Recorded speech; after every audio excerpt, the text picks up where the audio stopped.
Medfit Rehab founder Joanne James is a medical exercise specialist. Medfit Rehab, restoring strength and movement, making a difference in people's lives. 647-259-5481. Columbus Center, Athletic Department, Dufferin and Lawrence, medfitrehab.com. Joanne James, medical exercise specialist for over 25 years and founder of Medfit Rehab, says exercise is medicine whenever possible, and it is especially true when it comes to osteoporosis prevention or management. James says that our bones are alive and need to be stimulated. When the muscle contracts, when we apply force against our bones, they build. Medfit Rehab, ensuring the best in post-rehab functional conditioning services. Medfit Rehab, Columbus Center, Athletic Department, Dufferin and Lawrence, 647-259-5481, medfitrehab.com.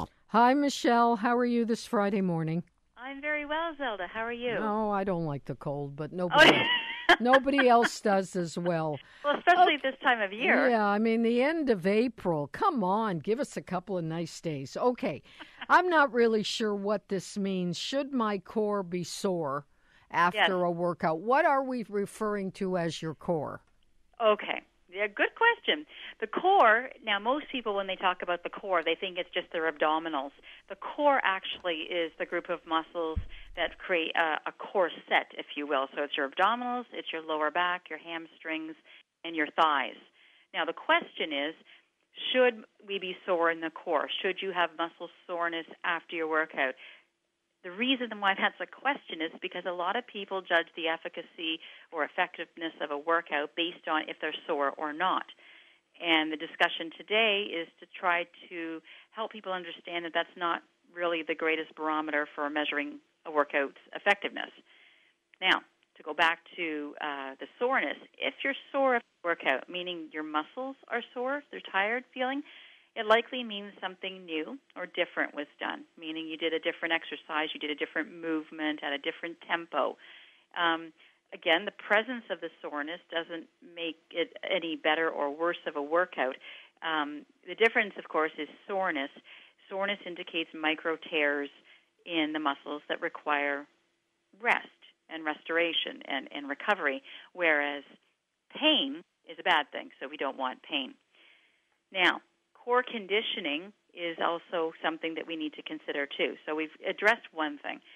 Do you need to have to be sore in your core? You say that quick 5 times. Do you need to be sore in your core in order to have a good workout? The answer is no. But if you do, does that mean your workout was better? Not necessarily. If you're not sore at all, does that mean you didn't work hard enough? Not necessarily at all.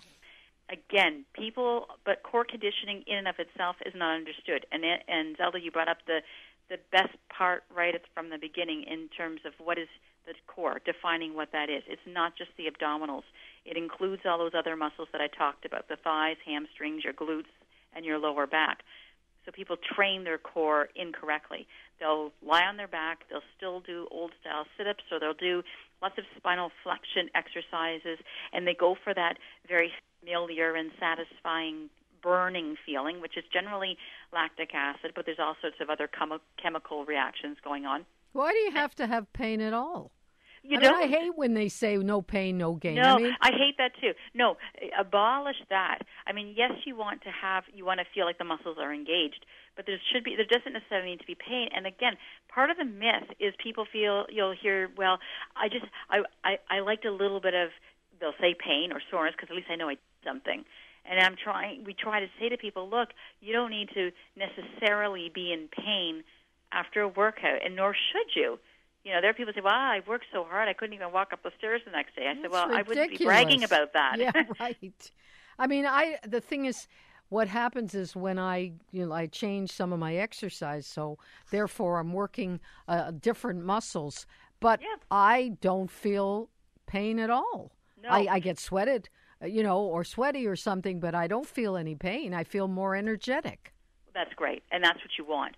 You want that. The bottom line is with all your workouts, part of the exercise, the stress of exercise is good. It challenges the muscles, it breaks them down on a microscopic level, and then you have to have that rest and recovery.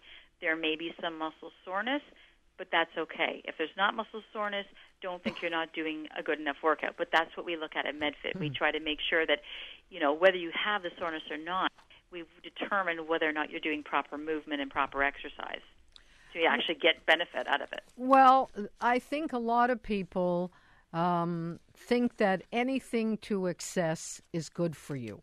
Right. I don't agree with that at all. No, neither do we. You have to feel your body to see how your body feels about it. And, they'll tell you right off the bat, if you start getting dizzy or if you got pain in your chest, get the heck off the machine if you don't fall off first. Of course. So, that's the difference between Medfit Rehab and just a regular trainer, because you have the medical background to know what to do at the right time.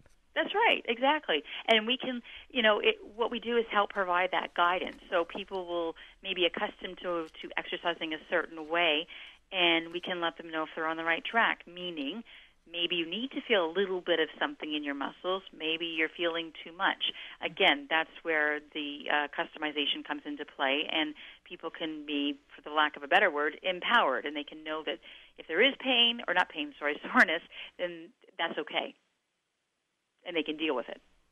I just think that for me personally, yesterday I had a major event, so I wasn't able to go to work out, which usually comes down to 5 days instead of 6 if I can manage that.